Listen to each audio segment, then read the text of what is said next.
Bien-aimés dans le Christ, le Christ semble très dur envers les scribes et les pharisiens, mais en même temps, il nous met en face, en pleine figure, une réalité, notre façon d'être, notre façon d'agir. Qu'il est difficile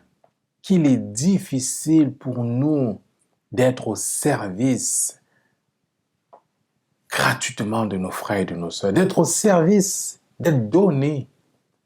Qu'est-ce que c'est difficile d'être au service sans aucune reconnaissance, sans rien attendre en retour.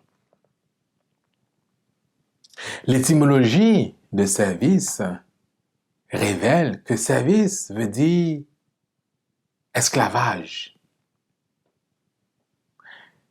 On aimerait tous avoir des gens à notre service ou avoir des esclaves à notre disposition, mais personne n'aimerait être le serviteur ou l'esclave de qui que ce soit.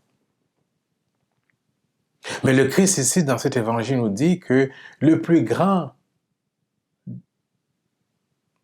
celui qui veut être le plus grand, doit être le serviteur de tous, doit être au service de tous. Il nous enseigne qu'il n'y a pas de plus grand amour que de donner sa vie, que d'être au service. Qu'est-ce que cela signifie concrètement?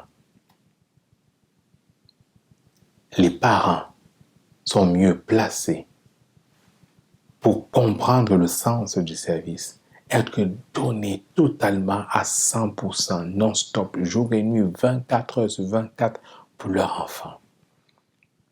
Être à leur disposition, à leur service. Quand bien même les enfants grandissent, deviennent ados, commencent à dire non, à se rebeller, à critiquer, les parents sont là.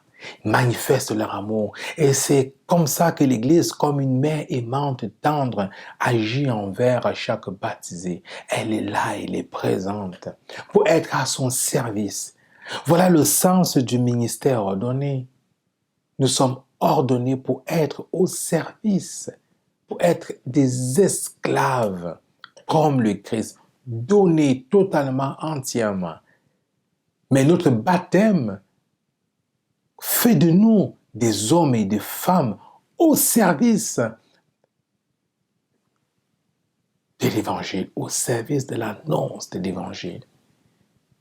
Puis ce temps de carême être pour nous un moment favorable pour redécouvrir ce sens du service, ce sens du don de soi, ce sens de l'abandon, d'être donné, disposé, comme les parents, pour l'annonce de l'Évangile, pour nos frères, pour nos sœurs. Amen.